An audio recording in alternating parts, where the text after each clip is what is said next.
Assalamualaikum warahmatullahi wabarakatuh.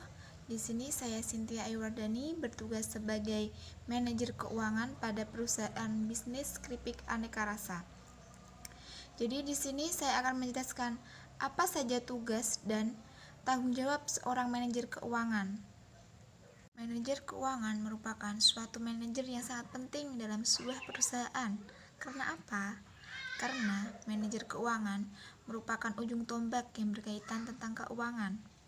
Tugas utama manajer keuangan adalah bertanggung jawab dalam membantu perusahaan untuk mengambil keputusan bisnis, perencanaan bisnis yang berkaitan dengan keuangan perusahaan. Tugas lainnya adalah bekerja sama dengan manajer lainnya untuk merencanakan serta meramalkan beberapa aspek dalam perusahaan, termasuk perencanaan umum tentang keuangan perusahaan. Di dalam perusahaan keripik pisang aneka rasa ini terdapat empat manajer. Yang pertama, manajer keuangan, yang kedua, manajer pemasaran, yang ketiga, manajer produksi, serta yang keempat adalah manajer sumber daya manusia. Tugas lainnya manajer keuangan adalah menjalankan dan mengoperasikan roda kehidupan perusahaan seefisien dan seefektif mungkin dengan menjalin kerjasama dengan banyak relasi. Selanjutnya adalah mengambil keputusan penting dalam hal investasi dan berbagai pembiayaan serta semua hal yang berkaitan dengan keputusan keuangan tersebut. Selanjutnya yang terakhir adalah menghubungkan perusahaan dengan pasar keuangan, di mana perusahaan dapat memperoleh dana dan surat berharga perusahaan dapat diperdagangkan. Selanjutnya adalah tanggung jawab seorang manajer keuangan. Apa saja sih tanggung jawab seorang manajer keuangan? Yaitu mengkoordinasikan dan mengontrol perencanaan, pelaporan, serta pembayaran kewajiban pajak perusahaan agar efisien, akurat, tepat waktu, dan sesuai dengan peraturan pemerintah yang berlaku.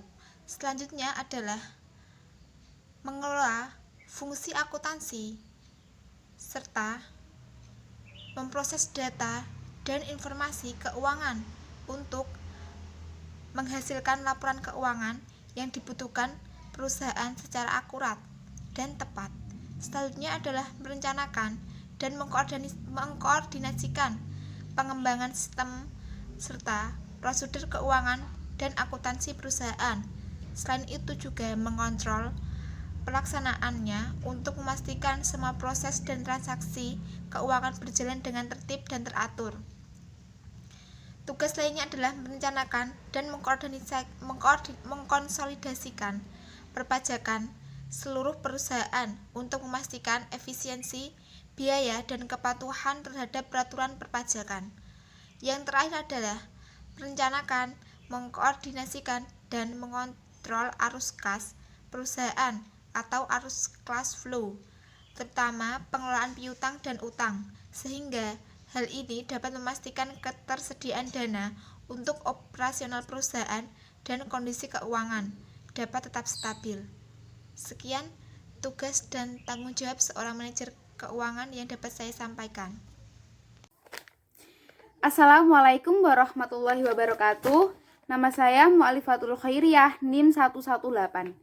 Di sini saya sebagai manajer produksi akan menjelaskan tentang tugas-tugas manajer produksi, tanggung jawab manajer produksi, wewenang manajer produksi, dan yang terakhir, cara pembuatan bisnis plan kami yaitu keripik pisang aneka rasa. Yang pertama, yang A, di sini saya akan menjelaskan tugas-tugas manajer produksi. Tugas-tugas manajer produksi adalah sebagai berikut. Yang pertama, melakukan perencanaan dan pengorganisasian jadwal produksi. Yang kedua, menilai proyek dan sumber daya persyaratan. Yang ketiga, memperkirakan negosiasi dan menyetujui anggaran dan rentang waktu dengan klien dan manajer. Yang keempat, menentukan standar kontrol kualitas.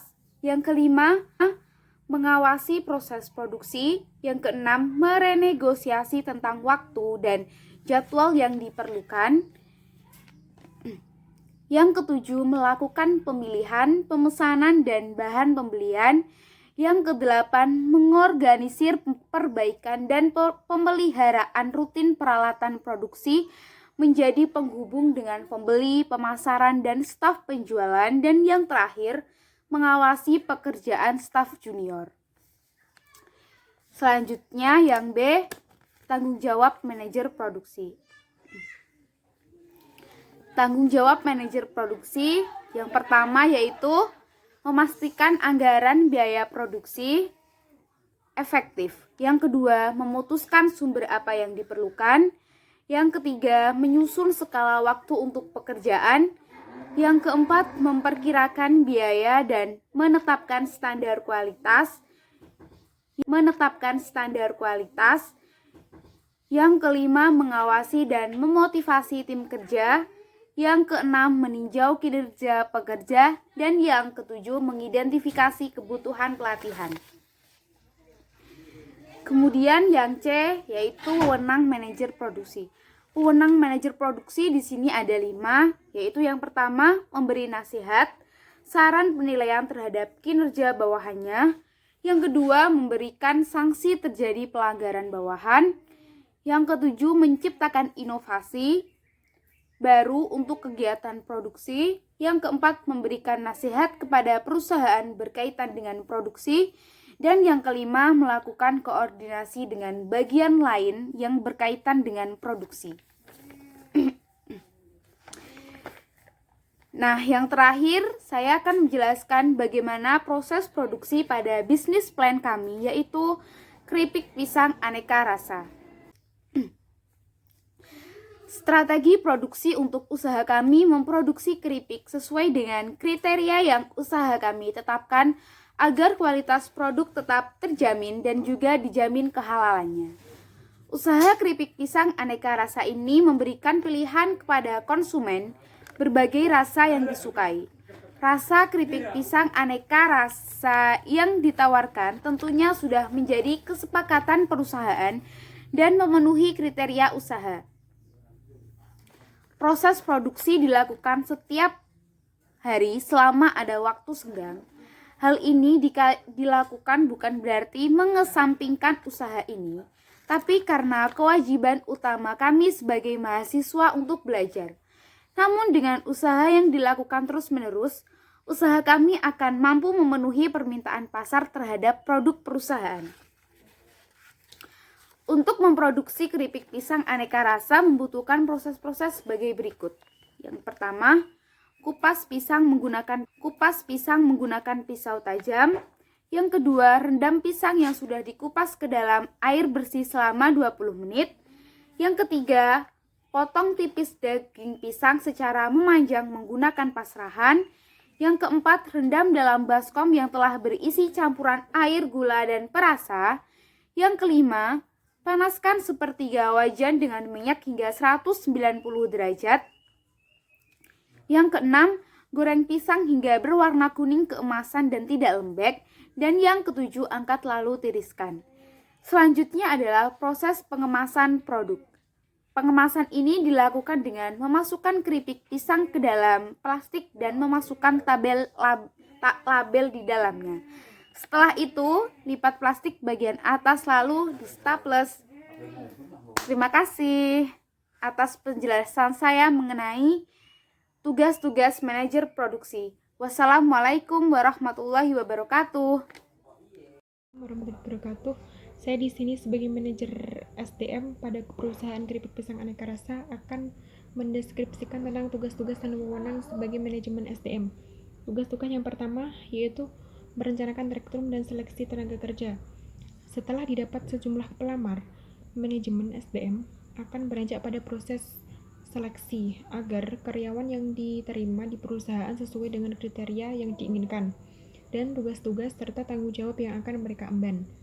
Kriteria di antaranya yaitu beragama Islam, mampu bekerja sesuai target, memiliki pengalaman dan kegigihan, serta semangat bekerja. Kemudian berhijab bagi perempuan atau menutup aurat.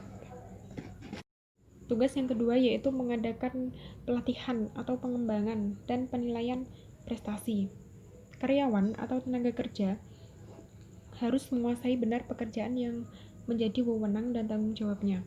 Oleh karena itu, kami mengadakan pelatihan yang berkaitan dengan pekerjaannya, agar mereka lebih menguasai dan menjadi ahli di dalam bidangnya masing-masing.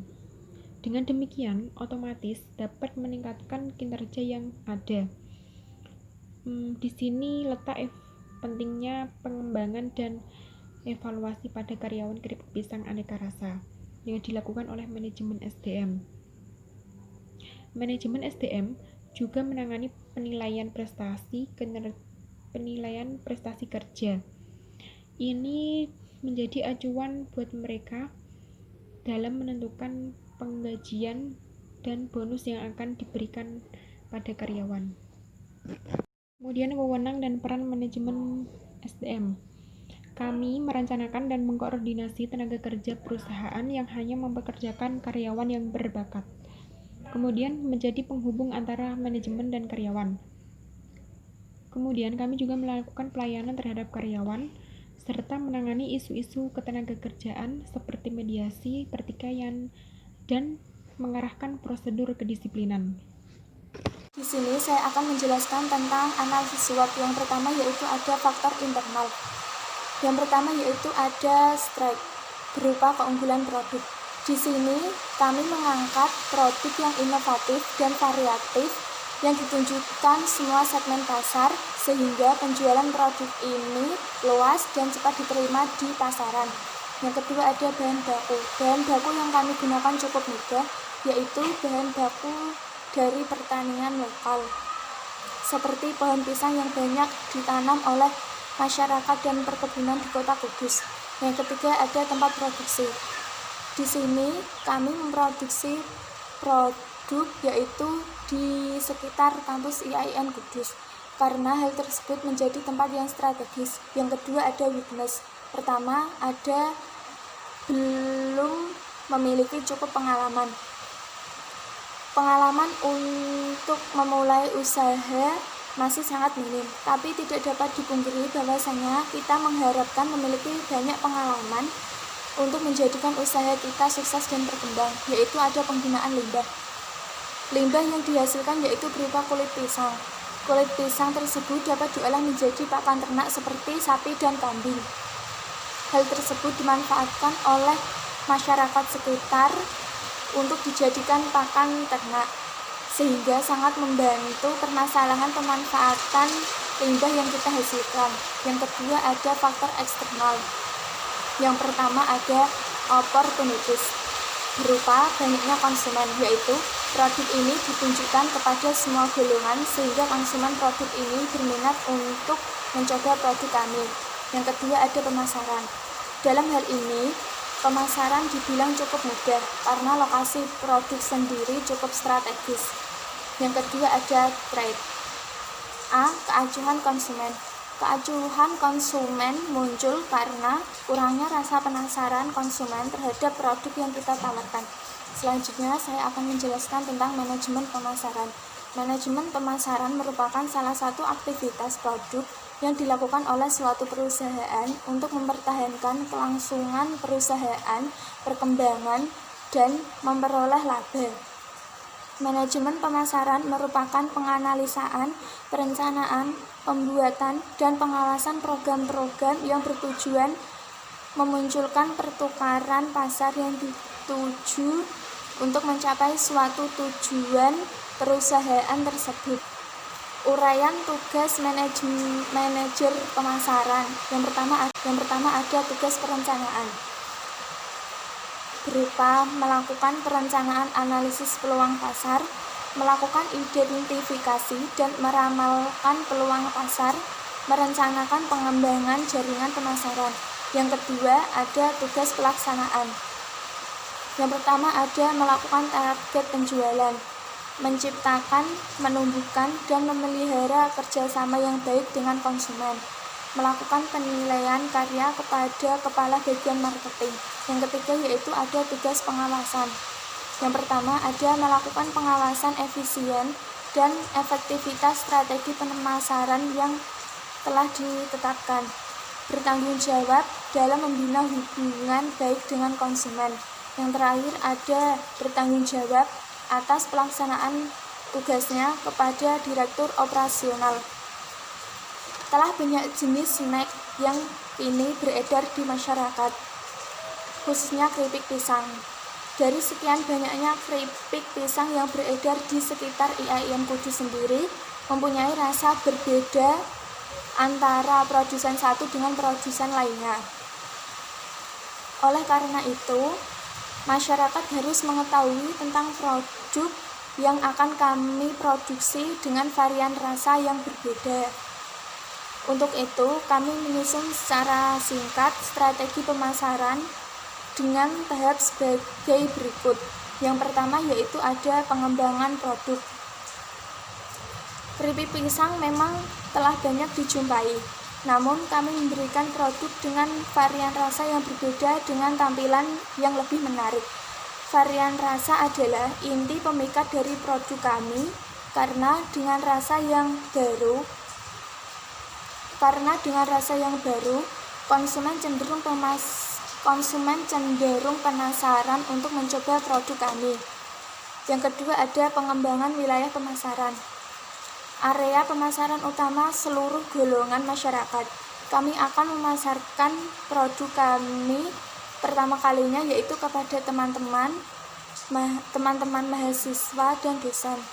Secara bertahap, kami juga akan melakukan kerjasama dengan toko atau warung-warung terdekat. Media yang kami gunakan adalah secara langsung, yaitu dari mulut ke mulut. Yang ketiga yaitu ada kegiatan promosi. Kegiatan promosi yang kami lakukan yaitu secara langsung, yaitu dari mulut ke mulut, atau bisa melalui media sosial yaitu dari Facebook, WA, atau Instagram. Yang terakhir media yang kami gunakan adalah secara langsung yaitu dari mulut ke mulut. Yang ketiga yaitu ada kegiatan promosi. Kegiatan promosi yang kami lakukan yaitu secara langsung yaitu dari mulut ke mulut atau bisa melalui media sosial yaitu dari Facebook, WA, atau Instagram. Yang terakhir yaitu ada pembelian kolektif. Untuk memikat konsumen, kami memberikan pilihan pada konsumen untuk membeli produk lebih banyak dengan harga yang miring dibanding dengan membeli produk dengan harga satuan.